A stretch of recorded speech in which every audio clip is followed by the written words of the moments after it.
Hello everyone, my name is Andrea. If you don't know me, you should subscribe, but today I'm going to be doing my April wrap-up and sharing with you guys all my ratings of all the books I read in April. I managed to read 9 books in April, which is pretty good. I'm pretty much having a great average reading month this year. Like my lowest is 8 and my highest has been 12, so I'm like right there, you know, averaging still.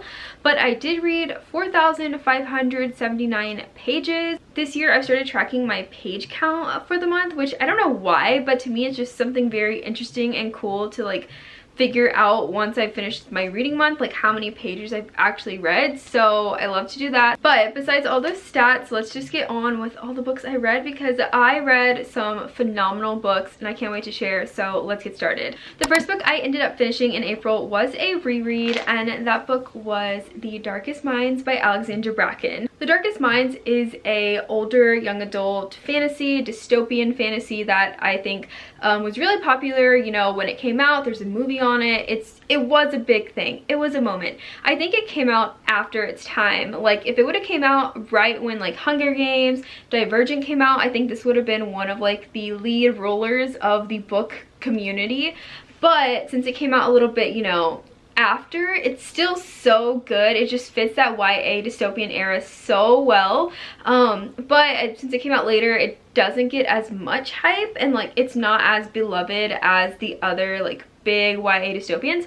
But I think this one is just as good as like Hunger Games level. It just deserves that level of fandom. The Darkest Minds is all about a futuristic world where kids that are like between the ages of 13 and 18 have started developing these telepathic different kinds of abilities. It's only happening in the US, and the country doesn't know how to deal with it, and they're just like, you know what, we got to put these kids in some camps and like get them away from the public, and it just causes the entire economy to crash, causes like bad stuff to happen everywhere, causes kids to be separated from their families. If kids don't develop the abilities, they die. So it's like a whole thing. There's a lot of stuff going on. But we are following Ruby Daly, who has developed some abilities herself and ends up in a camp with a bunch of other kids who have these abilities, which is not a fun camp. Like, it's not like summer camp, it's like torture camp, and yeah, she has to deal with that along with learning about her abilities, because they're hard to handle and none of these kids are being taught what to do with all of these things, that all of these powers that they can now do. This series has a huge found family trope, and it's done so well. It's so cute. I love the found family in here.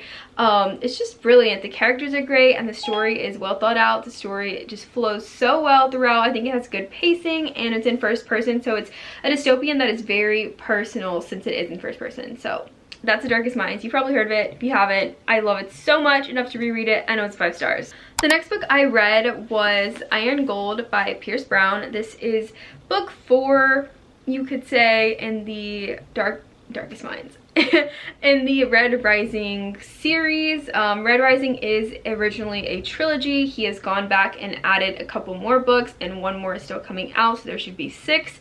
But this one does, you know, spin off exactly with the other characters. Like, it does have the same main characters, but it goes into a darker world, and it jumps 10 years into the future where we leave off in the original Red Rising trilogy. So in this one, we are seeing a lot more of space, political intrigue, political drama, governmental issues, just so much problems. Honestly, this book just stressed me out a lot, made me cry a lot. I didn't tab, but I did do the thing where I tab at the bottom and like fold my pages. I feel like that's kind of sacrilegious, but like I do that often with books I love. Like I just don't have the time to go grab tabs, and I don't want to take away from my reading experience, so I'm just like, all right, let's just dog ear the bottom, just whatever. So yeah, I did that, and that's how I know I loved it. I gave it 5 stars. Pierce Brown writes so well, and this book I think was taking a more darker tone. It's more complex. It's delving into a lot more of the political side, which is great. And there's a lot of things going on with our main character Darrow here that, you know, it's almost like if you want to be happy, just don't continue after the 3rd one, because like it's not happy. It's not a happy book.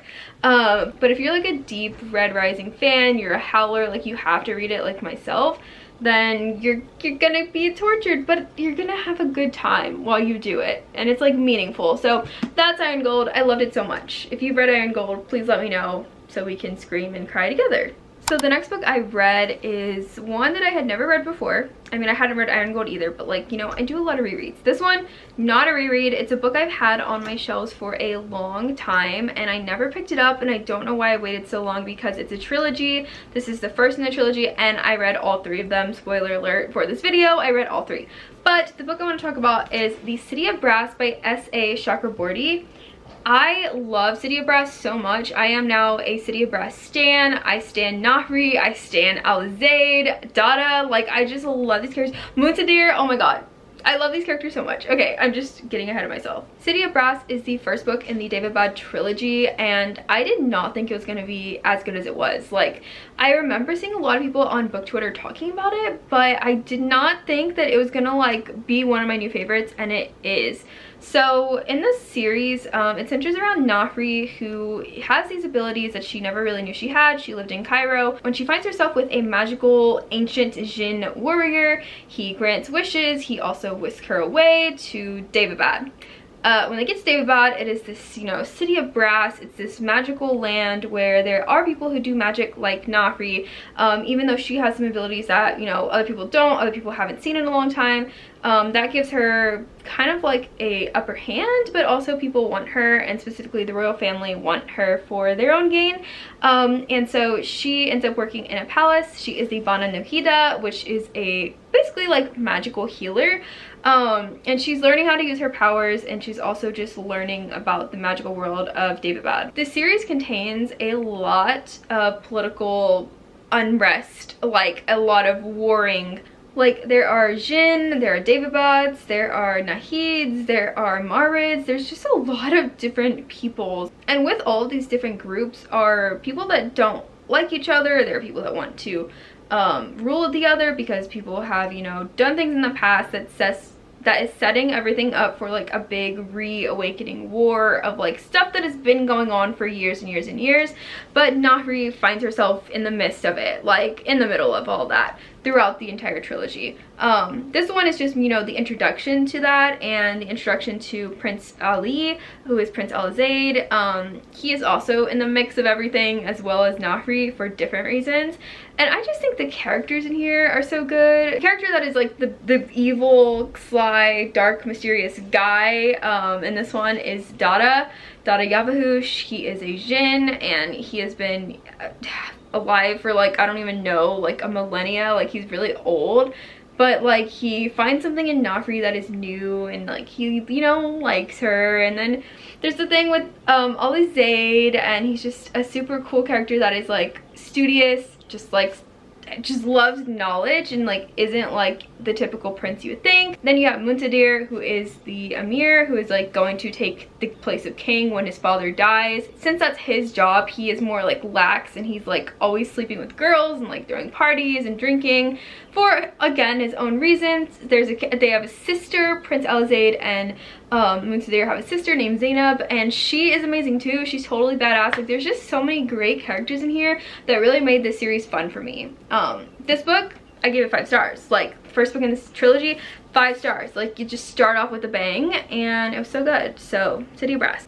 So you would think, since I read the entire trilogy, that I would have read them like back to back, but I didn't. I, you know, took a break. And next I read It Happened One Summer by Tessa Bailey. I read this one on audio, and I ended up giving it 4 out of 5 stars just because I felt like it was missing a little something. It was kind of predictable, which is like, you know, all romances, can't really complain because what happened is what I wanted to happen. It Happened One Summer is about Piper Bellinger, who is a typical like LA party girl. She doesn't have to work for anything. She never has in her life. And when she gets in trouble like one too many times, her stepfather is like, you're going to your hometown where you were born, where your dad died, and you're gonna go live in Westport, a little fishing town, and you're gonna learn how to, you know, make money and to learn the value of money and learn the value of your lifestyle. So that's what she does.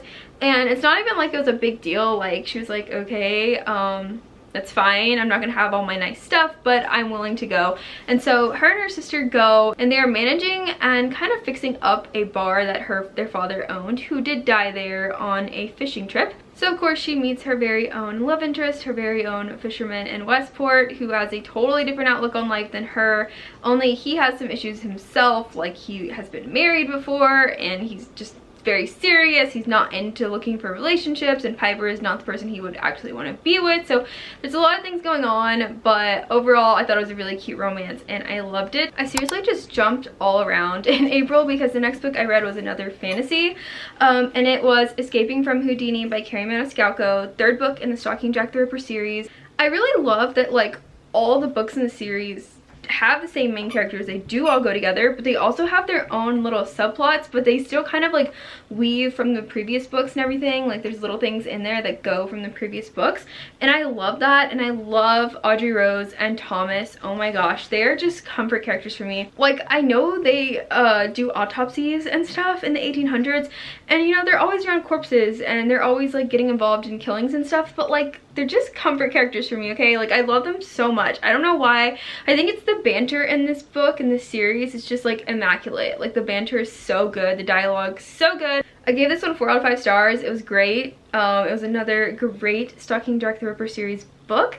I couldn't have asked for anything else really. I think I didn't give it 1 star just because I feel like I was thinking the last one could really wow me, and I started reading it and it has, oh my god. But that's why the only reason I gave it 4 stars. Like I still loved it so much, love the series, so yeah. So then I picked up with the second book in the David Bad trilogy, which is The Kingdom of Copper, and I ended up giving that one 5 stars as well. I remember this one is my least favorite from the series, only because the pacing was a bit slower and we found our characters in tough situations. There was a time jump of 5 years as well from the first book, which I kind of was wary of. Like I don't really like time jumps too much, especially when you're going from book 1 to book 2. I feel like that's a big jump, which is like okay, but it worked, and that's the best thing.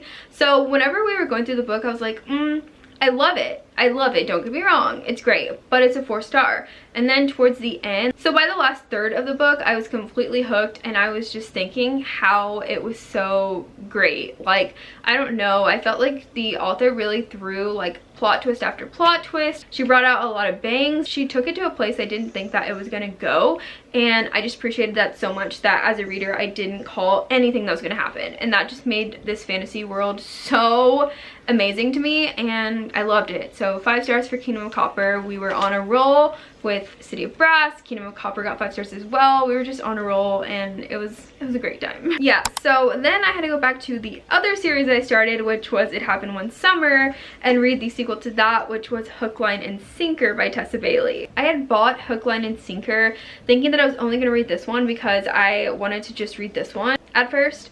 But then I did read the first one, loved it, read this one 5 stars. This one is about the older sister Hannah, who has her own, you know, predicament. But this book was so good. And my battery's about to die, so I'm gonna go fast now, but I love this book so much. Okay, then I read Confess by Colleen Hoover. Didn't like it so much. I gave it 3 stars. It was just okay, but it wasn't like anything special, but it was still entertaining. And it was a quick read I read in like a day. And then I read The Empire of Gold, which is the last book in the David Bad trilogy. It was so good. It was literally everything I could have wanted to wrap up the series, and now I'm just in a book hangover. I miss the series so much. I think about it all the time. I think about Nafri and Elizade so much, you don't even understand. But Empire of Gold was definitely a 5-star book. It was epic. It was just that epic ending that you crave for a series that, you know, you love so much.